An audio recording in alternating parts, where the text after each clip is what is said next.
Buenas tardes, hermanos. Gracias al Señor, ¿verdad? Reunidos hoy nuevamente para adorar a nuestro Dios. Hermosos himnos hemos cantado hoy. Sabemos que son gratos para el Señor y a nosotros nos animan a seguir adelante. Y realmente la honra y la gloria es para nuestro Señor, Dios Todopoderoso. Hoy vamos a continuar, hermanos, con la lección capítulo 8 de Marcos, versículos del 22 al... Prácticamente este capítulo termina en el 9.1, versículo 9.1. Pero vamos a ir por parte. El título de la lección es la persona del siervo de Dios es el Cristo. Ese realmente es el tema. Es el Cristo. Y el versículo clave que tenemos es el 29 de Marcos 8:29. Dice: entonces él les dijo: ¿y vosotros quién decís que sois? Y respondiendo Pedro le dijo: tú eres el Cristo. Y el objetivo, hermanos, es que, ya lo conocemos todos. ¿Quién es el Cristo? Jesús. Él es el Mesías. Él es el que vino a esta tierra para que nosotros podamos ser perdonados de pecados, para que nosotros podamos ser salvos. Entonces tenemos la introducción en capítulo 8, ¿verdad? Versículo 22. Un ciego sanado en Betsaida. Voy a leer del capítulo 22, versículo 22 al versículo 26. Vino luego a Betsaida y le trajeron un ciego y le rogaron que le tocase. Entonces, tomando la mano del ciego, le sacó fuera de la aldea y escupiendo en sus ojos le puso las manos encima y le preguntó si veía algo. Él mirando dijo: veo los hombres como árboles, pero no los veo que andan. Luego le puso otra vez las manos sobre los ojos y le hizo que mirase, y fue restablecido y vio de lejos y claramente a todos. Y lo envió a su casa diciendo: no entres en la aldea, ni lo digas nadie en la aldea. Realmente Jesús usó muchos métodos para sanar a los ciegos. Inclusive hay uno donde él escupió en la tierra, hizo lodo y al ciego le untó para que viera. Entonces vemos que Dios tiene muchas formas de sanar. Ahora, algo que nos llama la atención aquí es, por ejemplo, que en el 23 dice: entonces tomando la mano del ciego le sacó fuera de la aldea. Y escupiéndole, lo sacó fuera de la aldea. ¿Por qué sería que lo sacó fuera de la aldea? Realmente las situaciones en nuestra vida, si nosotros somos una persona que duros de corazón, a veces van a haber situaciones que nos van a dificultar ver la verdad. Ahora uno se extraña, ¿por qué dice que entonces tomando la mano del ciego le sacó fuera de la aldea? Entonces está en Mateo capítulo 11, si gusta vamos a ver. Ya Jesús había hablado algo de Betsaida, de este lugar, de esta aldea. Dice capítulo 11, versículo 20. Ahí es sobre las ciudades impenitentes. En el 20 dice, Mateo 11, 20 dice: entonces se comenzó a reconvenir a las ciudades en las cuales había hecho muchos de sus milagros, porque no se habían arrepentido, diciendo: ay de ti, Corazín, ay de ti, Betsaida. Es donde está haciendo la sanidad, ¿verdad? En Marcos 8. Ay de ti, Betsaida. Porque si en Tiro y en Sidón se hubiera hecho los milagros que han sido hechos en vosotros, tiempo ha que se hubiese arrepentido en silicio y en ceniza. Por tanto os digo que en el día del juicio será más tolerable el castigo para Tiro y para Sidón que para vosotros. Entonces esa es la explicación de que por qué Jesús saca al ciego de la aldea para hacer la sanación. Será porque ya había dicho esta palabra contra Betsaida, que habiendo visto muchos milagros, esta gente no se arrepentía. Si vamos a Lucas capítulo 9, versículo 10 dice: vueltos los apóstoles le contaron todo lo que habían hecho, y tomándolos se retiró aparte a un lugar desierto de la ciudad llamada Betsaida. O sea, vemos otra vez el nombre de Betsaida, está en el mismo lugar. Y vea lo que pasó ahí. Y cuando la gente lo supo, le siguió. y les recibió y les hablaba del reino de Dios y sanaba a los que necesitaban ser curados. O sea, Jesús en Bethsaida hizo muchos milagros. Entonces ahora vemos que aquí Jesús le dice, regresando al capítulo 8 de Marcos 23, dice, entonces tomando la mano del ciego le sacó fuera de la aldea y escupiéndole en sus ojos le puso las manos encima y le preguntó si veía algo. Aquí vemos algo interesante en en este milagro, en esta sanación, que lo hacen dos. Digamos, ahí va gradual. No es inmediatamente, sino que va gradual, porque observamos en el 24, dice, y él mirando dijo, veo los hombres como árboles, pero los veo que andan. Luego le puso otra vez las manos. Y realmente aquí también hay una enseñanza espiritual porque así somos nosotros. A veces necesitamos nuestra ceguera espiritual tiene que ser curada gradualmente. Cuando llegamos a los pies de Cristo, apenas estamos iniciando. Conforme vamos avanzando, y claro, hay que ir leyendo la Escritura porque es la que nos va a dar la verdad. Gradualmente vamos a ir entendiendo muchas cosas. Por ejemplo, hermanos, usted, por ejemplo, si les dijera a ustedes que si es sana doctrina bautizar bebés, ¿qué dirían ustedes? Me dirían que no. No es sana doctrina bautizar bebés, imagínense. Porque al menos el bautismo, en lo que es en la Escritura, en las varias veces que nos aparecen, son personas que entienden, comprenden por qué se están bautizando. Y muchos ejemplos hay. Por ejemplo, Juan el Bautista andaba bautizando personas que ya entendían, comprendían que tenían pecado. Entonces, al menos este milagro, ¿verdad?, es gradual. Y así nosotros cuando venimos a Cristo, venimos con esa ceguera espiritual, y conforme nosotros vamos pasando y nos vamos instruyendo en la Escritura, nosotros vamos a ir entendiendo muchas cosas. Este era un ejemplo, ¿verdad?, nada más de cómo nos vamos sanando, cómo nos vamos curando, digamos, de nuestra ceguera espiritual de cosas, de tradiciones de hombres que en la palabra no están, pero que muchas denominaciones han tomado estas tradiciones de hombres como mandamientos de hombres. Después, siguiendo el versículo 27, del 27 al 30, viene, digamos, como el tema más importante de la lección. Vamos a ver Marcos capítulo 8, versículo 27. Allí está la confesión de Pedro. Salieron Jesús y sus discípulos por las aldeas de Cesarea y de Filipo. Y en el camino preguntó a sus discípulos, diciéndoles, ¿quién dice los hombres que soy yo? Esta es una pregunta de introducción porque después les va a hacer otra pregunta a ellos. Una pregunta muy importante. Ellos respondieron, unos Juan el Bautista, otro Elías y otros algunos de los profetas. Entonces él les dijo, ¿y vosotros quién decís que soy? Respondiendo Pedro le dijo, tú eres el Cristo. Aquí el Cristo es un título, es el título del Mesías, es el título del ungido, es un título. Cuando dice Él es el Cristo, Él es el Mesías, es el ungido.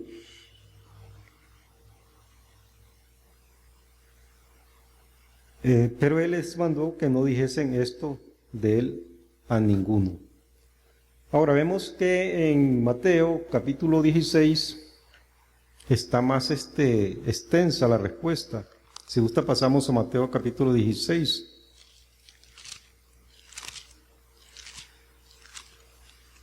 Aquí lo importante es que nosotros lo sabemos, ¿verdad? ¿Y quién nos ha dicho? La Escritura. ¿Quién nos ha revelado? La Escritura. Y el Espíritu Santo nos hace entender que Jesús es el Mesías. Jesús es la razón por la cual estamos acá. Mateo capítulo 16, versículo 13. Es la misma situación, ¿verdad?, que está narrada en Marcos. Mateo capítulo 16, versículo 13. Viniendo Jesús a la región de Cesarea de Filipo, preguntó a sus discípulos diciendo, ¿quién dicen los hombres que es el Hijo del Hombre? Ellos dijeron, unos Juan el Bautista, otros Elías y otro Jeremías o alguno de los profetas.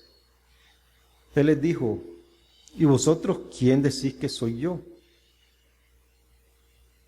Respondiendo Simón, Pedro dijo, tú eres el Cristo, el Hijo del Dios viviente.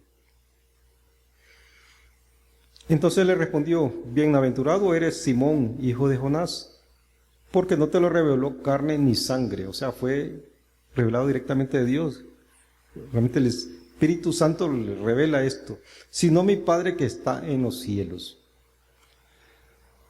Ahora, estos versículos se han prestado, ¿verdad?, en alguna denominación para acogerlos y darle vueltas para decir que su forma en que ellos gobiernan su iglesia es porque Pedro, digamos, que Pedro es el importante y que Pedro iba a dejar, digamos, y que a partir del Pedro iba a haber una forma de ordenar de gobierno de esa denominación. Una mala interpretación que si uno lo lee con cuidado va a entender que no es así. Entonces viene el versículo 18 y dice, y yo también te digo que tú eres Pedro. Recuerden, están en esas preguntas, Jesús está preguntando, ¿quién cree que soy yo? Primero, ¿quién quiere que la gente dice que soy yo? Después le pregunta, ¿quién quiere qué dice la gente de mí? Bueno, después pregunta, ¿quién cree ustedes que soy yo? O sea, le pregunta directamente. O sea, están en ese juego de palabras de quién soy yo. Entonces cuando le dice que tú eres Pedro, está siguiendo el mismo juego de quién soy yo. Ahora le dice a Pedro, yo sé que tú eres Pedro. Y sobre esta roca, pero esa roca es de lo que había dicho Pedro anteriormente en el versículo 17, cuando dijo, en el 15, vamos a ver. ¿Quién dice a los hombres que es el Hijo del Hombre? Bueno, cuando Pedro responde, tú eres el Cristo, el Hijo del Dios viviente. Tú eres el Cristo, el Hijo del Dios viviente. O sea, el Hijo del Dios viviente, ese es la roca. Porque jamás puede ser un hombre la roca. O sea, está hablando de Jesús, él mismo. Y sobre esa roca edificaré mi iglesia. O sea, el fundamento de lo que creemos es en Jesucristo. No puede ser en un hombre. Y dice, y las puertas del Hades no prevalecerán contra ellas. Dice, y a ti te daré las llaves del reino de los cielos, y todo lo que atares en la tierra será atado en los cielos, y todo lo que atares en la tierra será desatado en los cielos. Entonces el juego de palabras está en ese sentido de que cuando le dice, yo también te digo que tú eres Pedro, es que están en ese asunto de juego. ¿Quién soy yo? ¿Quién eres tú? No sé si me entienden en esta parte. O sea, ese juego, por eso Jesús contesta en ese mismo juego de palabras. Yo también te digo que tú eres Pedro. Yo estoy seguro que tú eres Pedro. Tú eres Pedro. Y sobre esta roca, ¿y qué es la roca? Como les decía, lo que había contestado anteriormente, tú eres el Cristo, el Hijo de Dios viviente. Vamos a ir al Salmo 62.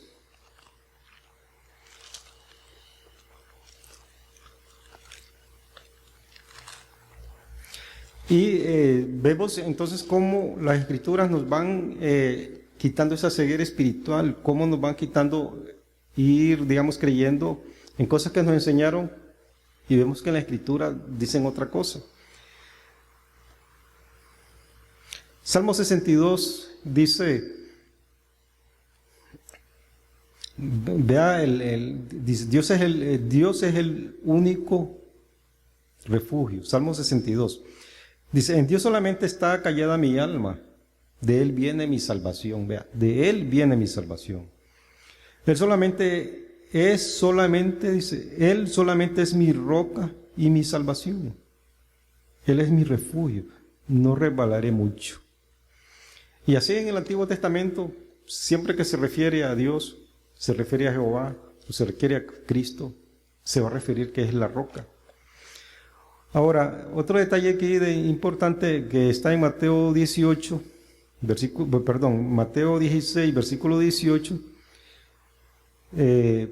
Pedro cuando le dice tú eres Pedro, Petros es piedrita. En cambio, la roca es Jesucristo.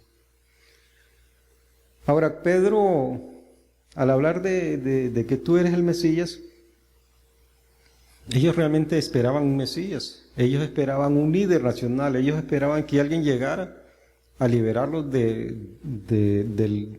digamos, del imperio romano, en este caso, que era en el momento que estaban. Ellos esperaban un tipo de Mesías, sí. Ellos no esperaban que Jesús primero iba a venir en paz y que iba a venir a predicar el Evangelio, el reino de Dios. Regresando a Marcos capítulo 8, vemos,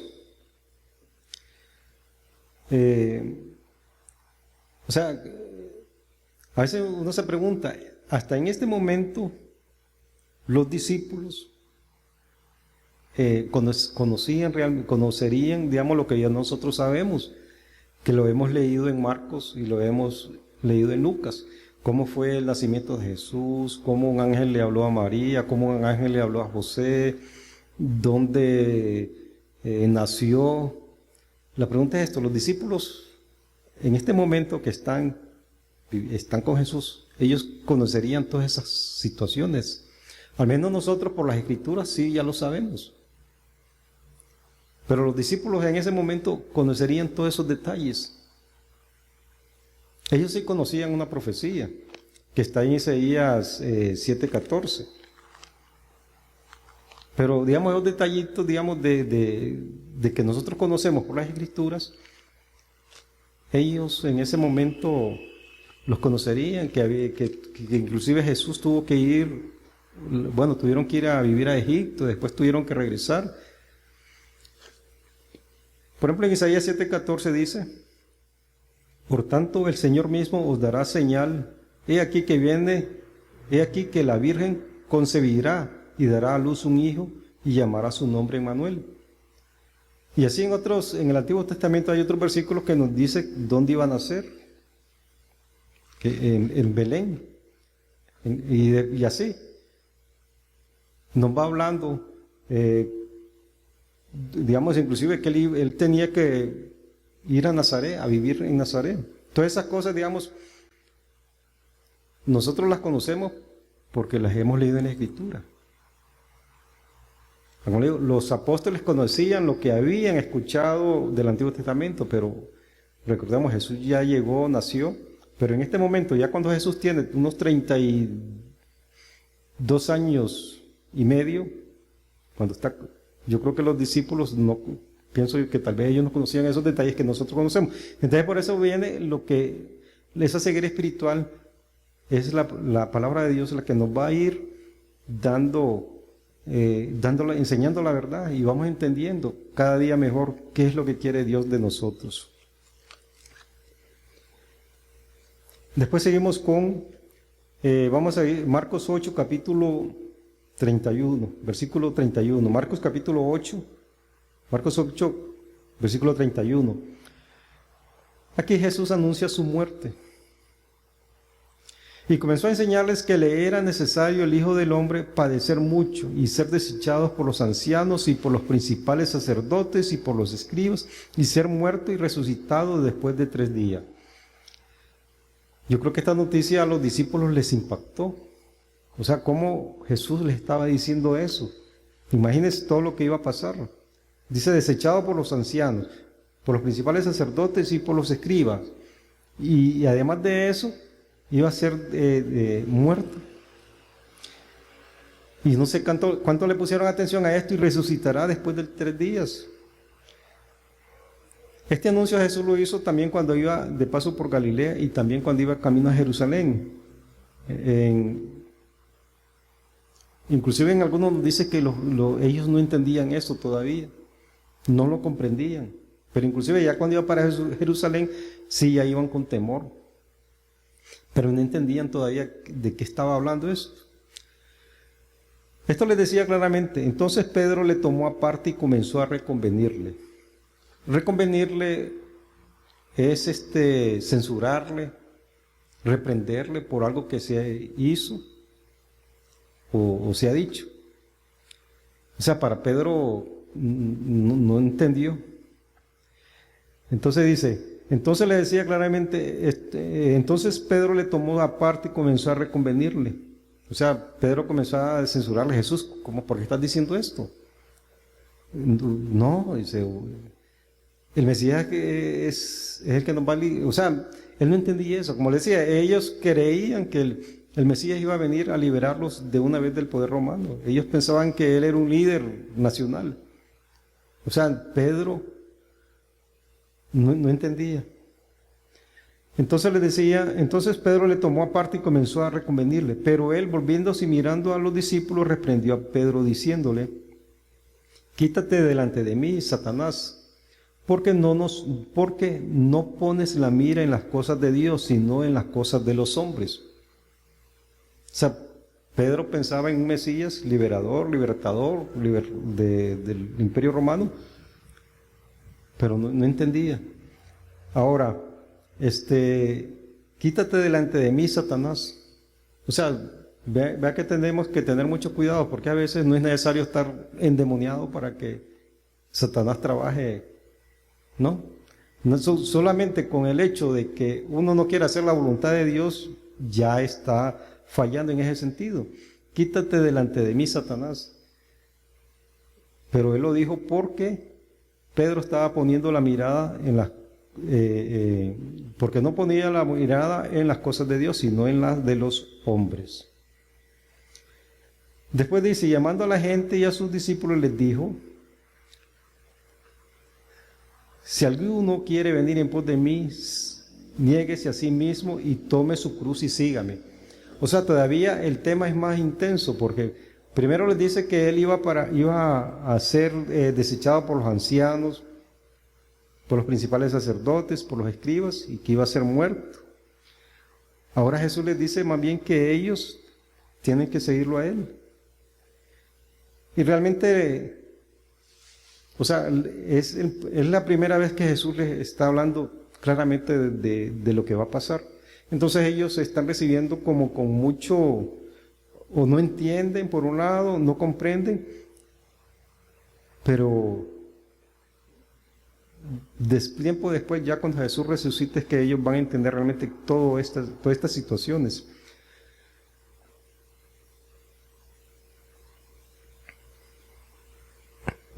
Perdón. Después dice el 8:34 de Marcos: y llamando a la gente y a sus discípulos les dijo: si alguno quiere venir en pos de mí, niéguese a sí mismo y tome su cruz y sígame.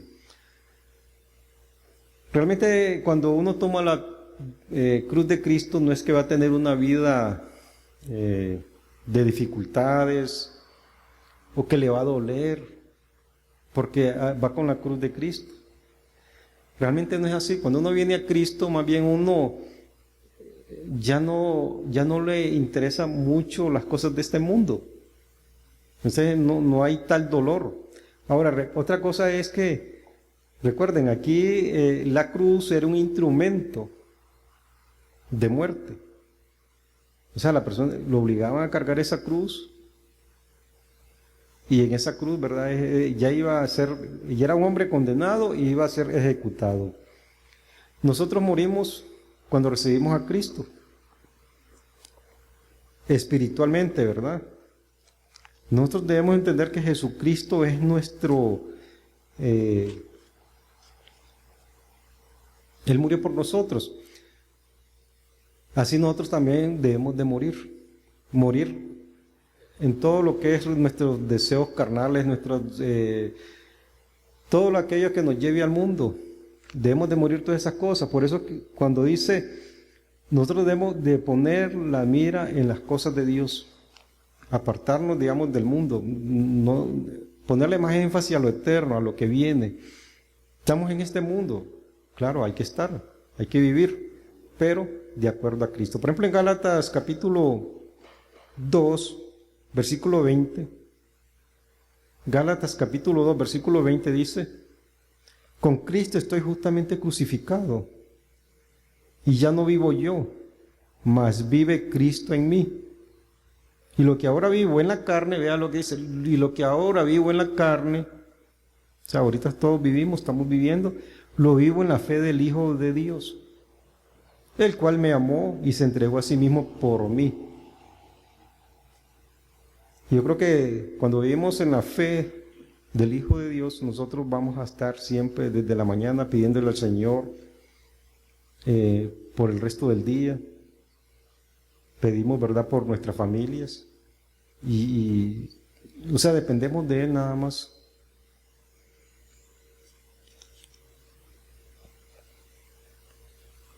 Después seguimos con el versículo 35 del 8. Porque todo el que quiere salvar su vida, la perderá. Y todo el que pierde su vida por causa de mí y del Evangelio, la salvará. Aquí vemos algo interesante. Dios nunca separa su persona y de su obra redentora. Porque dice, todo el que pierde su vida por causa de mí, o sea, de su persona, y del Evangelio, la salvará. Entonces, realmente si nosotros queremos, no queremos perder nuestra vida, ¿verdad?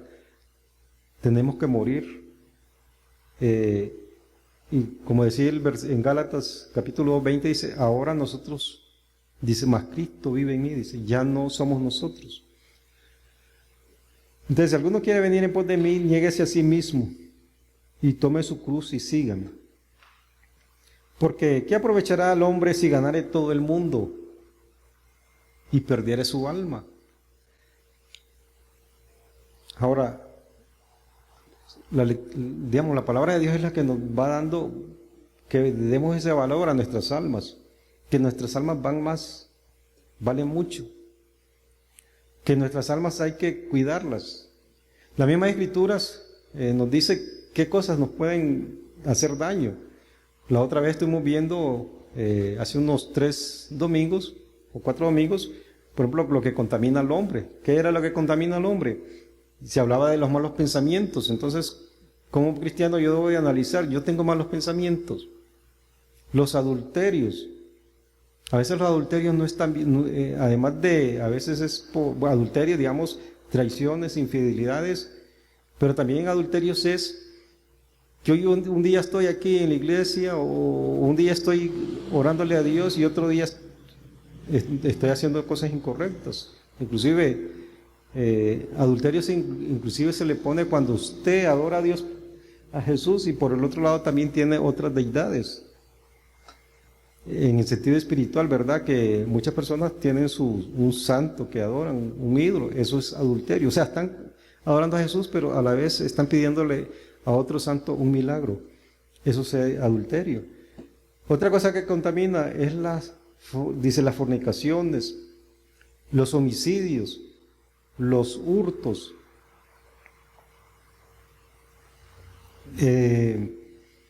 dice, las envidias, la insensatez.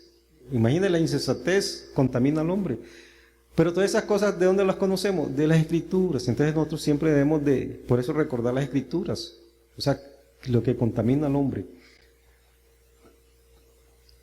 Entonces, la Escritura es la que nos va a ir gradualmente quitando esa ceguera espiritual. Vamos a tomarle más importancia a la palabra de Dios en nuestras vidas, en nuestro vivir diario.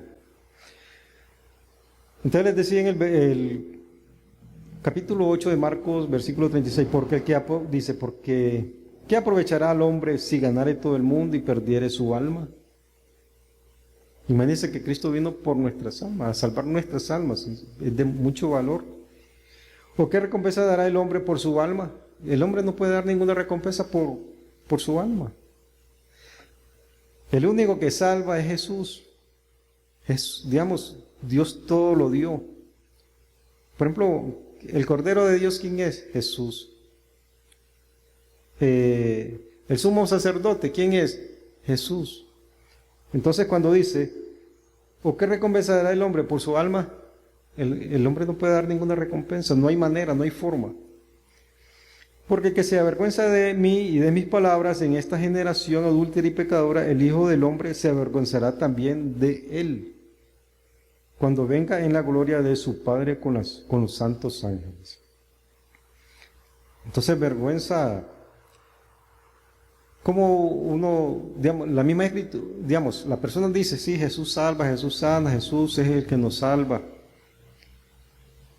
Pero si no hay ese valor, digamos, de conocerlo, mucha gente se avergüenza de Jesús. Pero si lo conocen, de verdad, saben quién es, porque ustedes se avergüenzan, bueno, al menos yo no me avergüenzo porque, ¿sabe dónde? Él estaba en este momento sentado, dice, en su trono, a la derecha del Padre. O sea, ¿cómo no me voy a avergonzar de Jesús? Imagínense, Él es un rey. No me voy a avergonzar de Jesús porque Él me amó. Él busca que tanto usted como yo seamos salvos. No me voy a avergonzar de Jesús porque Él quiere lo mejor. Él quiere que nuestras vidas cambien. Él quiere que nuestras vidas sean diferentes. Muchas personas realmente, a todos, realmente más bien Jesús nos ha sacado de unas vidas tal vez que eran sin sentido, unas vidas que no tenían ninguna un final feliz.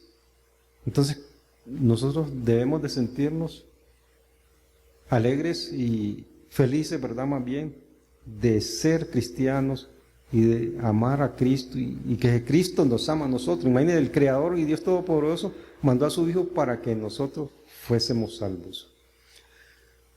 Entonces, en resumen, hermano,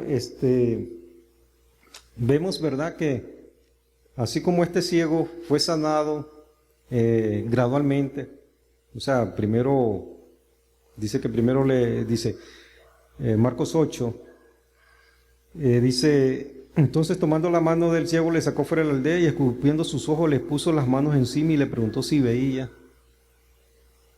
De una forma gradual. Él mirando dijo, veo los hombres como árboles, pero los veo que andan. Luego le puso otra vez las manos sobre los ojos y le hizo que mirase y fuera establecido y vio de lejos claramente a todos. Y así un día nosotros cuando estemos en la gloria con Cristo, vamos a ver todo muy claramente. Porque Cristo ya vino y ahora lo estamos esperando por segunda vez. Si este programa ha sido de bendición para su vida, contácteme. Anote mi celular para que me contacte por WhatsApp 8708-5569. De nuevo, mi celular para que me contacte por WhatsApp 8708-5569. O puede escribirme al correo ministerioshermanowalter@gmail.com. Mi correo es ministerioshermanowalter, palabras completas sin espacios, ministerioshermanowalter@gmail.com. Será un gusto saber de usted.